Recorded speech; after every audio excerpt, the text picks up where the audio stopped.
नमस्कार सभी को, स्वागत है आपका एक्सीलेंस हिंदी लर्निंग में। और मैं सुषमा, और आज हम करने जा रहे हैं रस। इम्पोर्टेंट टॉपिक है वही 10th, 11th और 12th क्लास के लिए। वैसे तो ये आगे भी कॉम्पिटिटिव एग्जाम्स में भी बहुत बार पूछा जाता है, तो अच्छी तरह से अभी आएगा तो आगे समझने में भी आसानी हो जाएगी। तो सबसे पहले तो ये पता होना चाहिए कि रस कहते किसे हैं। खाने वाले, चाय में डुबो के खाने वाले नहीं। तो रस किसे कहते हैं? किसी काव्य को या किसी कहानी को पढ़कर आनंद की जो अनुभूति होती है उससे कहते हैं रस। मजा आ गया पढ़ के, है ना। कोई भी आनंद की अनुभूति हो, जिसे पढ़कर, जिसे काव्य को पढ़कर या जैसे कोई फिल्म देखी है उसे देखकर आनंद की अनुभूति हुई तो क्या हुआ भाई, आज तो रस ही आ गया। ठीक है, उसे कहते हैं रस। तो देखिए बच्चों, सबसे पहले तो ये देखना है कि रस का सूत्र किसने दिया था।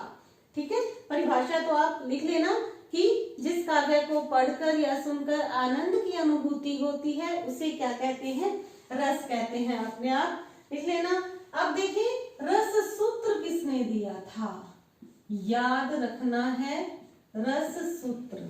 ठीक है, तो रस का सूत्र है क्या, देख लो। विभावानुभाव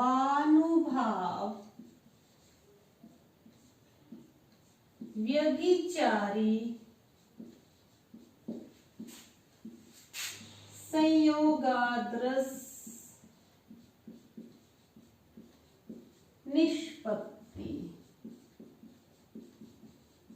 ठीक है, तो ये रस का सूत्र दिया था भरत मुनि ने। याद रखना, ये सूत्र किसने दिया था? भरत मुनि ने। अब देखिए इस सूत्र में है क्या, तो क्या क्या है इसमें? रस किस से बनता है या रस की निष्पत्ति होती किस किस के मेल से है, तो देख लो। विभाव प्लस अनुभाव, तोड़ दिया इसे, विभावानुभाव, दीर्घ संधि आ रही है, विभाव प्लस अनुभाव प्लस व्यभिचारी को क्या बोलेंगे? संचारी भाव भी बोलते हैं। ध्यान में रखना, इसके बारे में मैं आगे बताऊंगी आपको। संचारी भाव भी बोलते हैं व्यभिचारी भाव को, तो यहां मैं संचारी भाव भी ही लिख देती हूं। तो विभाव प्लस अनुभाव प्लस संचारी भाव के संयोग से रस की निष्पत्ति होती है। ठीक है, विभाव, अनुभाव और संचारी भाव, इनसे मिलकर क्या बन जाता है? रस। तो भरत मुनि ने रस के कितने अंग माने हैं? कितने माने हैं अवयव? विभाव, अनुभाव और संचारी भाव, 3 माने हैं। ठीक है, इसके बाद जो और शास्त्री आते रहे उन्होंने क्या किया? इनके साथ एक और मिला दिया। क्या मिला दिया? ये तो है भरत मुनि का, कि भरत मुनि ने 3 अवयव माने हैं। इसके अलावा देखिए, विभाव प्लस अनुभाव प्लस संचारी भाव और स्थायी भाव मिलकर क्या बनाते हैं? रस बनाते हैं। रस की निष्पत्ति होती है।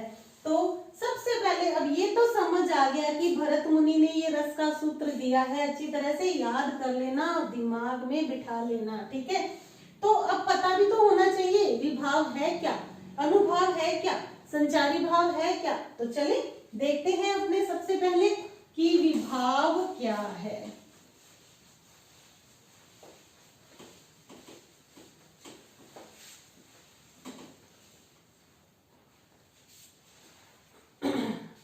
मैं यहाँ एक बार ये साइड में लिख देती हूँ। विभाव, अनुभाव, रस के अवयव कितने हैं? 4 हैं। अगर भरत मुनि का पूछेंगे तो 3, वैसे 4 हैं। विभाव, अनुभाव, संचारी भाव और स्थायी भाव। ठीक है, तो तो देखें, सबसे पहले मैं आपको बता रही हूं विभाव के बारे में। विभाव किसे कहते हैं? विभाव कहते हैं कारण, हेतु या सामग्री। विभाव को क्या बोलते हैं? कारण, हेतु या सामग्री। ठीक है, अर्थात वो कारण भी, हमें किसी चीज को देखने का आनंद क्यों आया, इसके पीछे का कारण क्या था, उसको क्या कहते हैं? विभाव। हेतु का मतलब भी कारण ही होता है। ठीक है, या वो कौन से हेतु थे या कौन सी सामग्री थी जिसके कारण या जिसकी वजह से हमें जो है रस आया, आनंद आया जिसे देखकर सुनकर, तो उसे क्या कहते हैं? विभाव कहते हैं। अब ध्यान में ये रखना है कि विभाव कितने प्रकार का होता है। ठीक है, विभाव 2 प्रकार का होता है। कौन कौन सा? देख, आलंबन और उद्दीपन। अब आप कहोगे मैडम बड़े टफ शब्द बता रहे हो, कुछ पता ही नहीं चल रहा कि है क्या ये। अरे सब पता चल जाएगा। देखो, विभाव बता दिया ना मैंने आपको, विभाव पता चल गया ना किसे कहते हैं, कारण, हेतु या सामग्री। तो ऐसे ये भी पता चल जाएगा। तो देखें भाई, विभाव 2 प्रकार के हो गए, आलंबन और उद्दीपन। अब देखें, आलंबन भी आगे 2 प्रकार के हैं। क्या, कौन कौन से? एक तो आलंबन खुद और आश्रय इसके साथ हो जाएगा। ठीक है, अब मैं इसे समझाती हूं कि कौन होता है आलंबन, कौन है आश्रय और कौन है उद्दीपन, इनका अर्थ क्या है। तो चलें देखें, मैं एक एग्जांपल से समझा रही हूं कि अब राम और सीता बगीचे में खड़े हैं। ठीक है, बाग में खड़े हैं। जिस टाइम राजा जनक के दरबार में राम आते हैं तो उन्होंने जैसे ही मंदिर में या बगीचे में सीता जी को देखा, तो देखते ही उनके भाव में जो, उनके मन में जो भाव उत्पन्न हुए, जो प्रेम भाव उत्पन्न हुए, ठीक है, तो किसके मन में प्रेम भाव उत्पन्न हुए? राम के मन में। तो राम क्या है? आश्रय। ध्यान में रखना है, जिसके मन में भाव जागृत हो। ठीक है, जिसके मन में भाव जागृत हो वो क्या होगा? आश्रय होगा। और आलंबन देखें, जिसके प्रति भाव जागृत हो, जिसके प्रति भाव जागृत हो। ठीक है, सीता जी क्या है? आलंबन हुई, राम कौन हुए? आश्रय। और आसपास का वातावरण बड़ा ही सुंदर वातावरण है, फूल खिले हुए हैं सुंदर सुंदर, तो वो क्या है? उद्दीपन। उद्दीपन का अर्थ क्या होता है? बढ़ावा देना। हमारे जो मन में भाव जागृत हो रहे हैं उनको और भी बढ़ावा देना, उसे क्या कहते हैं? उद्दीपन। अर्थात आसपास का वातावरण। आ गया ना समझ में? वातावरण। ठीक है, अब देखिए सिंपल लैंग्वेज में भी समझा देती हूँ। घर पे आपने कोई ना कोई शरारत की या पढ़ाई नहीं कर रहे हैं, तो अब मम्मी क्या करेगी? डांटेगी। ठीक है, तो तुम्हारे नहीं पढ़ने की वजह से किसके मन में गुस्से का भाव जागृत हुआ? मम्मी के मन में। तो मम्मी कौन है? जिसके मन में भाव जागृत हुए, मम्मी है आश्रय। और किसकी वजह से, किसके प्रति आप क्या हुए?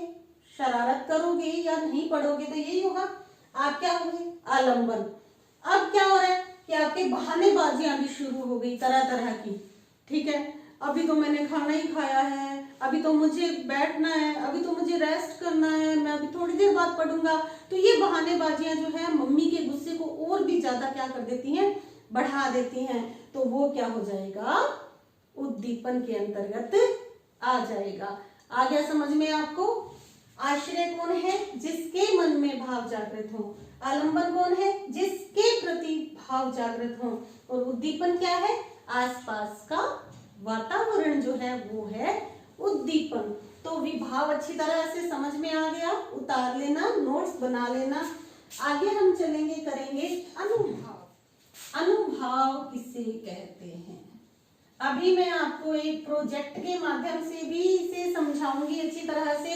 सभी रस और रस के स्थायी भाव और साथ साथ में एक एक एग्जाम्पल भी मैं आपको बताती जाऊंगी।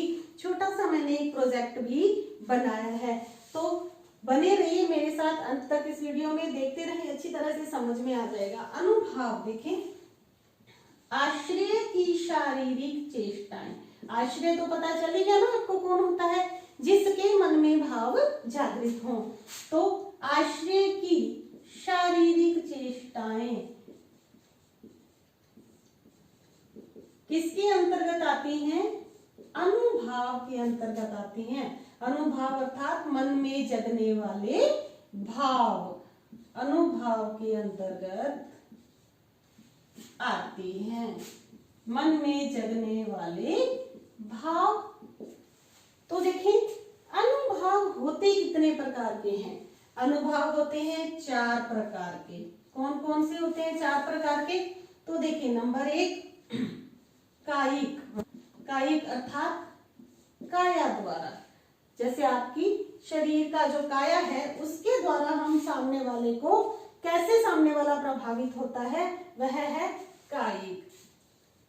वाचिक, वाणी द्वारा, यहां लिख देती हूं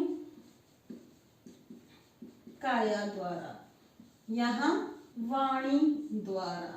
वाणी से भी पता चल जाता है कि सामने वाला इंसान कैसा है, उसके संस्कार कैसे हैं।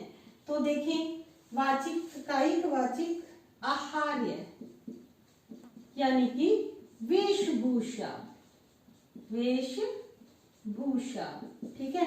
और सात्विक, ये मोस्ट इंपोर्टेंट है, याद रख लेना अच्छी तरह से। पेपर में 10th क्लास के पेपर में कई बार पूछा भी जा चुका है कि अनुभाव कितने प्रकार के होते हैं। ध्यान रखना, अच्छी तरह से याद रखना कि अनुभाव होते हैं 4 प्रकार के, कायिक, वाचिक, आहार्य और सात्विक या इसे बोलते हैं मानसिक, ठीक है। ये कौन से होते हैं? सात्विक या मानसिक कौन से होते हैं? तो देखें, ऐसे अनुभाव जिन पर किसी का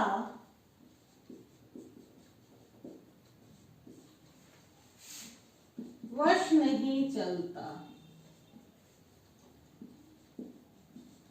अपने आप ही हो जाते हैं। अब आप कहोगे कि मैडम अपने आप कौन से हो जाते हैं?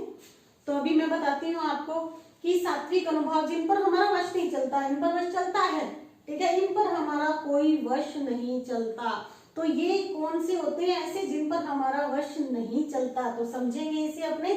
सबसे पहले ध्यान में रखना है कि अनुभव होते हैं 4 प्रकार के, ठीक है, कायिक, वाचिक, आहार्य और सात्विक। अब ध्यान में रखना है ऐसे कौन सी अनुभव है जिन पर हमारा वश नहीं चलता? तो ये होते हैं 8 प्रकार के। कितने प्रकार के? 8 प्रकार के। अगर पेपर में आ जाए कि अनुभव कितने प्रकार के होते हैं, तो ध्यान में रखना है 4 प्रकार के। लेकिन अगर पेपर में आ जाए कि सात्विक या मानसिक अनुभव कितने प्रकार के होते हैं, तो वो होते हैं 8 प्रकार के। तो ये 8 प्रकार के कौन कौन से होते हैं देखेंगे अपने।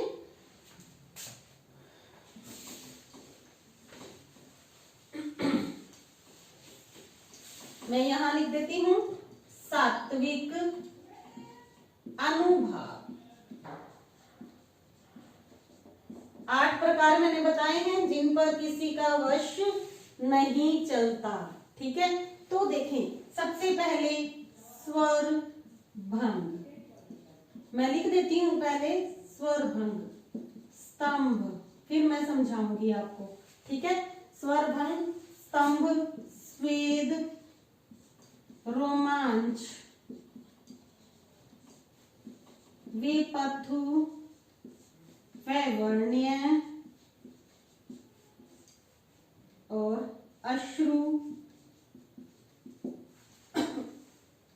1 2 3 4 5 6 7, एक और रह गया है। स्वरभंग, स्तंभ, स्वेद, रोमांच, विपथु, वैवर्ण्य और प्रलय, ये हो गए 8 सात्विक अनुभाव। तो देखें, सबसे पहले स्वर भंग, वाणी का लड़खड़ाना, कोई भी गलत काम किया, चोरी पकड़ी गई, तुरंत वाणी हमारी क्या हो जाएगी, लड़खड़ाना, ऐसे बोलने लग जाएंगे अपने, है ना।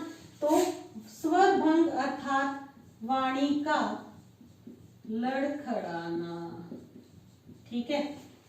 स्तंभ, जड़ हो जाना, स्तंभ यानी कि खंबा, खंबा क्या है, जड़ हो गया एकदम से, कोई भी हमने बुरी घटना सुनी, सुनकर ऐसे हो जाएंगे एकदम से, तो ये क्या है, स्तंभ मतलब जड़ हो जाना। किसी भी प्रियजन की मृत्यु का समाचार सुना या कोई ऐसी घटना सुनी कि हम एकदम से क्या हो जाते हैं, खंबे की तरह हो जाते हैं, हिलते डुलते नहीं है।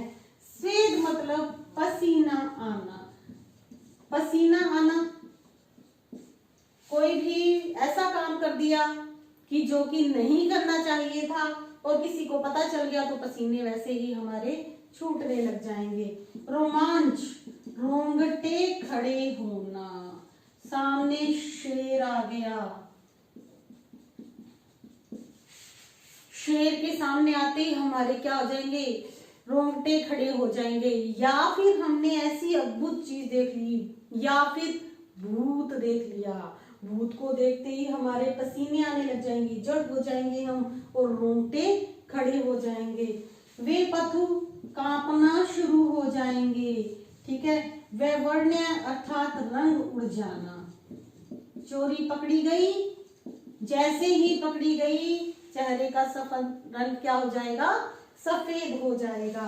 अश्रु तो पता ही है, सिंपल, आंसू आना, ठीक है। और प्रलय यानी कि मूर्छा, मूर्छित हो जाना, जैसे उत्तरा ने अभिमन्यु की मृत्यु का समाचार जैसे ही सुना और वो मूर्छित हो गई, यानी कि मूर्छा आ जाना, ठीक है, बेहोश हो जाना, कोई ऐसी समाचार सुनकर बेहोश हो जाना। आगे चलेंगे अपने, आगे है संचारी भाव। संचारी भाव क्या है कि व्यभिचारी को ही, मैंने आपको बताया था कि व्यभिचारी को ही संचारी भाव कहते हैं। संचारी भाव समुद्र की लहरों की तरह होते हैं, है ना। संचारी भाव समुद्र की लहरों की तरह होते हैं, आए थोड़ी देर के लिए, लहरें आई समुद्र की और वापस चली गई, ठीक है। लहरों की तरह होते हैं, थोड़ी देर के लिए आए, जैसे कि हम एक फिल्म देख रहे हैं, ठीक है, कोई एक सनी देओल की मार धाड़ वाली फिल्म देख रहे हैं, तो उसमें क्या होगा, थोड़ी देर के लिए कोई कॉमेडी सीन भी आएगा, थोड़ी सी देर के लिए कोई रोमांटिक सीन भी आएगा, ठीक है, लेकिन ये जो आए थोड़ी थोड़ी देर के लिए। संचारी और स्थायी भाव में अंतर ही क्या है, ये देख लो, अंतर अभी पता चल जाएगा। परमानेंट कि कौन सी, ये सुनील जो सनी देओल की फिल्में हैं वो कौन सी है, वीर रस, वीरता का भाव है उसमें पूरी फिल्म में, ठीक है। या करुण रस है तो रोने धोने वाली कोई फिल्में हैं तो पूरी में ही करुण रस स्थायी भाव है, लेकिन धीरे धीरे संचारी भाव जो है वो बदलते रहते हैं। तो संचारी भाव अर्थात जो समुद्र की लहरों की तरह आए और गए, एक पल के लिए आए और गए, अपना काम किया और गए। लेकिन स्थायी भाव जो होता है वो परमानेंट बना रहता है, शुरू से लेकर एंड तक वही भाव बना रहेगा। तो पता चल गया संचारी और स्थायी भाव में अंतर। संचारी भाव कितने होते हैं, 33 प्रकार के होते हैं। अब आप कहोगे कि हमें 33 के 33 याद करने पड़ेंगे, नहीं याद करने हैं, क्योंकि संचारी भाव 33 आपसे पूछे नहीं जाएंगे। सिर्फ इतना याद रख लेना कि संचारी भाव कितने प्रकार के होते हैं, 33 प्रकार के होते हैं। स्थायी भाव पता चल गया आपको कि जो क्या है, परमानेंट है। तो अब देखेंगे अपने,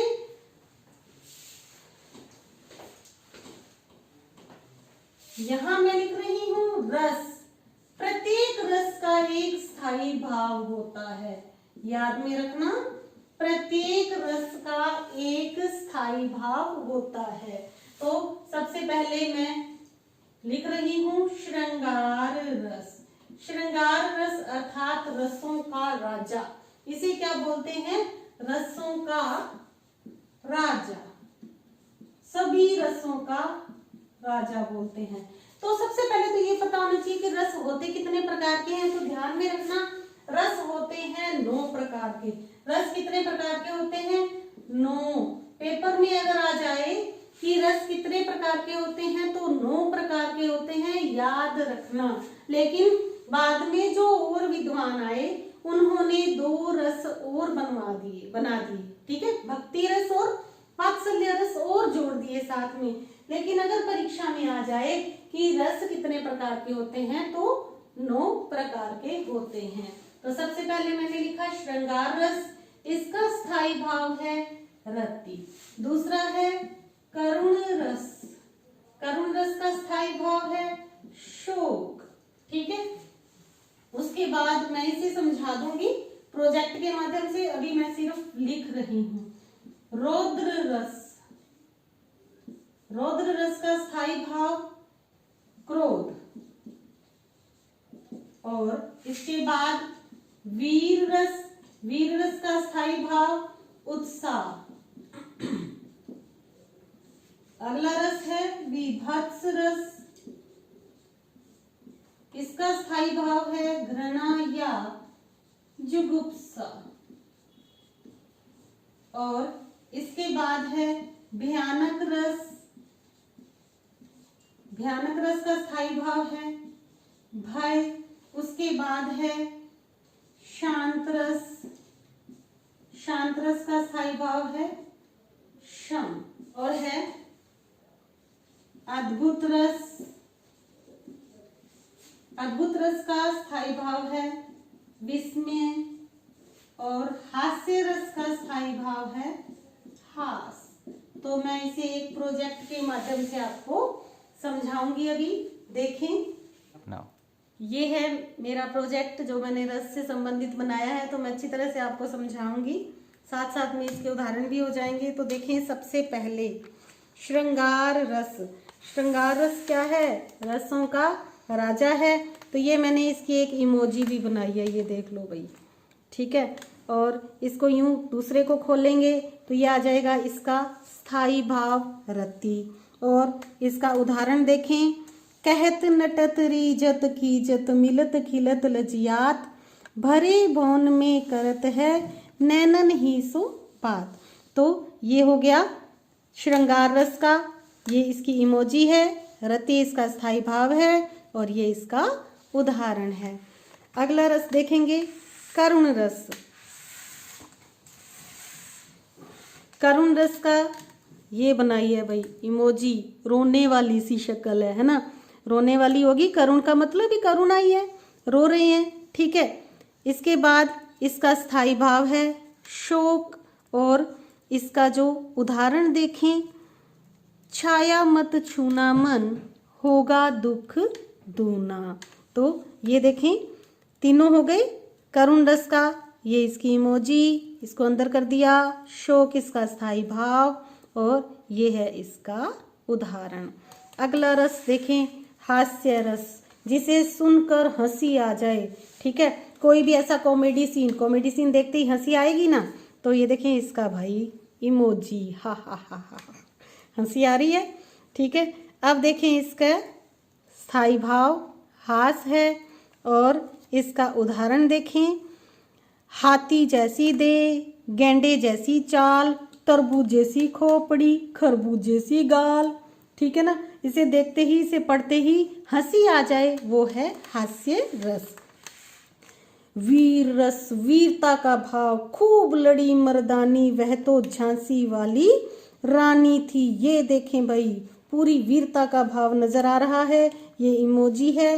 वीर रस का स्थायी भाव ये हो गया उत्साह। और वीर रस का उदाहरण है, बुंदेले हर बोलों के मुंह, हमने सुनी कहानी थी, खूब लड़ी मर्दानी, वह तो झांसी वाली रानी थी। अब देखें रौद्र रस, क्रोध, गुस्सा, जैसे राम ने परशुराम जी का तोड़ दिया था ना धनुष, तो परशुराम जी को कितना क्रोध आया था, रौद्र रस से भर गए थे वो। तो ये देखें इमोजी है रौद्र रस की। और इसका स्थाई भाव मैंने आपको बता ही दिया है, क्रोध। और इसका उदाहरण है, रे नृप बालक काल बस, बोलत तो ही न संभार, धनु ही सम त्रिपुरारी धुनी, विदित सकल संसार। कि लक्ष्मण को कहते हैं कि अरे बालक, अरे राजा के पुत्र, तू काल के वश में होकर बोल रहा है। गुस्से से बोल रहे हैं परशुराम जी। क्यों? क्योंकि उनका धनुष श्री राम जी ने तोड़ दिया है। अब देखिए विभत्स रस। विभत्स रस अर्थात घृणा की भावना, जिसे देखकर, जैसे लाशें पड़ी हैं खूब सारी, उनको चील कौवे नोच रहे हैं, तो उसे देखकर मन में कौन सा भाव जागृत होगा? विभत्स यानी कि घृणा का भाव जागृत होगा।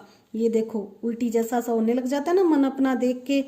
इसके बाद इसका स्थाई भाव है जुगुप्सा या घृणा भी कह सकते हैं। और इसका उदाहरण है, आंख निकाल उड़ जाते, क्षण भर उड़कर आ जाते, शव जीभ खींच कर कौवे, चुभला चुभला कर खाते। यानी कि उन शवों को ये खा रहे हैं। अगला रस देखें, अद्भुत रस। अद्भुत रस अर्थात जिसे देखकर मन में एक विस्मित हो जाए, अपने विस्मय का भाव आ जाए, वो है अद्भुत रस। मुंह खुला रह गया हो देखते ही, है ना। और इसका स्थाई भाव है विस्मय। और इसका उदाहरण है, आगे नदियां खड़ी अपार, घोड़ा कैसे उतरे पार, राणा ने सोचा इस पार, तब तक घोड़ा चेतक था उस पार। तो ये हो जाएगा अद्भुत रस। अगला रस देखें, शांत रस।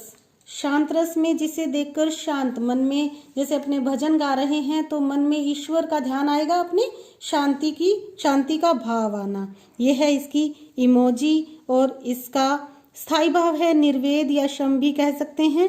और इसका उदाहरण है, मन रे कागज का पुतला, लागे बूंद बिनसी जाए, छिन में गर्भ करे क्यों इतना। कि एक क्षण में यह मन, तो यह शरीर क्या है, तन क्या है, कागज का पुतला है, कागज का। और इस चीज का हम घमंड क्यों करें? तो शांत रस का भाव हमारे मन में आता है। अब देखें अगला, भयानक रस। भय की उत्पत्ति, जिसे देखकर मन में भय जागृत हो। शेर को देख लिया, डर गए, जोर से एकदम से डर लगा। तो इसका उदाहरण भी देखें, स्थाई भाव मैंने आपको बता ही दिया, भय। और इसका, एक और अजगर ही लखी, एक और मृगराही, बिकट बिटोही बीच ही पर्यो मूर्छा खाई। एक बोर तो अजगर है और एक तरफ क्या है, शेर है। अब बीच में खड़ा क्या करे, बेहोश होकर गिर गया, डर के मारे मूर्छित हो गया। तो ये है देखिए मेरा पूरा प्रोजेक्ट मैंने आप सबके लिए बनाया है। कितना आसानी से ये समझ में आ गया है। इसे हम इसे खोल सकते हैं और अंदर भी रख सकते हैं आसानी से। ये यूं सभी खुल जाएंगे, सभी भाव हमारे सामने आ जाएंगे। तो ये था रस से संबंधित सभी। अब इसके अलावा 2 रस मैंने और बताए थे कि 9 रस तो जो ये बताए हैं, और उसके बाद जो विद्वान आए उन्होंने रस और बताए। कौन कौन से? वात्सल्य रस, अद्भुत रस, वात्सल्य रस और भक्ति रस। तो वात्सल्य रस में वत्सल है इसका स्थाई भाव, और भक्ति रस में भगवत रति। भक्ति रस में ईश्वर की भक्ति करना, और उसके बाद जो वात्सल्य रस है उसमें माँ की ममता के बारे में आ जाएगा। तो ये था रस से संबंधित अपना आज का टॉपिक। इसी तरह अगली वीडियो में भी देखने के लिए बने रहिए मेरे साथ। Thank you, have a nice day.